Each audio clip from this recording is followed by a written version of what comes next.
김대성 목사의 한국 교회사 이야기, 소망을 나누는 사람들.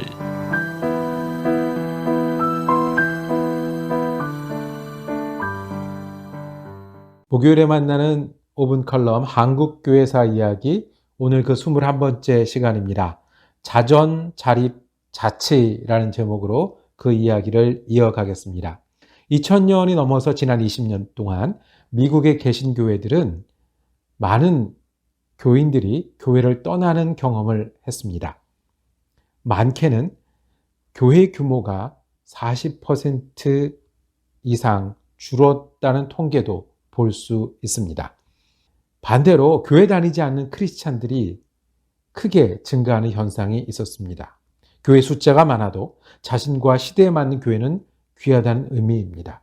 미국의 전통적인 교회들이 축소를 거듭하고 있을 때 한인교회들은 그래도 열심히 자리 잡고 열심히 전도하는 특징을 보여주었습니다. 어딜 가나 교회를 세우고, 교회를 세우면 한인들을 위해서, 지역을 위해서 열심히 전도하는 것은 한인교회의 특징이 되었습니다.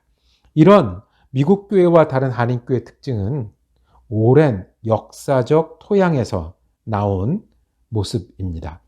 1890년 6월에 서울에서는 미국 북장로교에서 파송된 선교사들을 위한 강연회가 있었습니다.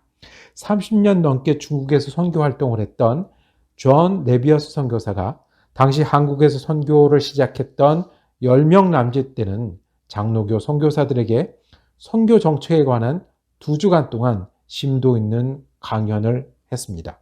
이제 갓 선교를 시작했던 대부분 20대의 한국 선교사들은 이 베테랑 선교사의 만남을 통해서 선교 정책의 큰 흐름을 형성하게 됩니다. 그것은 서양의 교회를 이식하기보다는 한국인들을 위한 교회를 세우는 일이었습니다.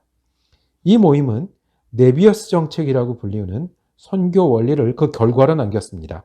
외국인 선교사가 아니라 한국인 그리스도인이 직접 전도하고, 외국의 기금에 의지하지 않는 자립, 그리고 선교사가 아닌 현지 지도자들이 교회를 이끄는 자치, 그래서 자전, 자립, 자치의 3자 원칙이 그것이었습니다. 이는 진취적이고 독립적인 한국교회를 세우는데 크게 공헌하였습니다. 이 3자 원칙은 오랜 역사를 걸쳐 얻은 지혜였습니다. 유럽의 천주교 선교사들은 역사적으로 아메리카 대륙과 아프리카 식민지 개척 시대에 교회 제도, 예식, 심지어 언어까지도 자신들의 교회를 외국에 그대로 옮겨놓는 것이 선교라고 생각했었습니다. 19세기 들어서서도 개신교 선교 시대가 열렸는데 많은 지원과 교육이 오히려 현지인들을 위한 교회가 되는데 방해가 되었습니다. 우리나라의 선교가 이루어진 19세기 후반에 가서야 이러한 선교 방법을 반성하고 현지인 지도자들이 교회를 세우고 현지인들을 위한 교회를 이루어 나가도록 돕는 흐름이 생겼습니다. 네비어스 선교사는 이런 선교 방법의 개척자였던 분이었습니다.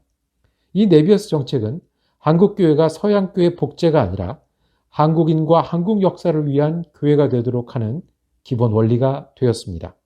선교사들은 기독교인이 되어도 서양인의 삶의 모습을 따라하거나 그 세계관이 서양화되지 않는 한국 그리스도인들을 인도하는 데 목표를 두었습니다.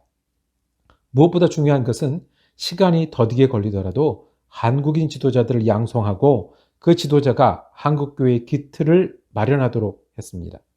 이러한 토양에서 한국식 교회제도, 사경회, 새벽기도회, 교회교육과 고유신학까지 발전할 수 있었습니다. 영어로 교육하거나 선교기금으로 교회를 지원하는 일 등은 선교 초기에는 효과를 볼 수 있는 중요한 수단이었지만 오히려 독립적인 현지인들을 위한 교회를 지연시켰기 때문입니다. 스스로 교회를 세우고 스스로 지도자들을 길러내고 스스로 전도하는 한국교회의 특징은 바로 이때부터 우리가 지켜온 전통입니다. 오래전에 자전, 자립, 자치의 노력과 지혜 가운데 기독교회는 한국에 뿌리 내렸습니다.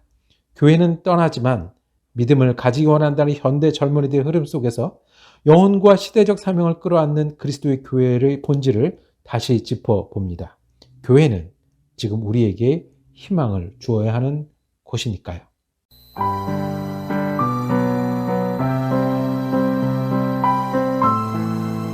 지금까지 사랑 커뮤니티 교회를 담임하시고 매코믹 신학교 겸임 교수인 김대성 목사님의 한국 교회사 이야기, 소망을 나누는 사람들이었습니다.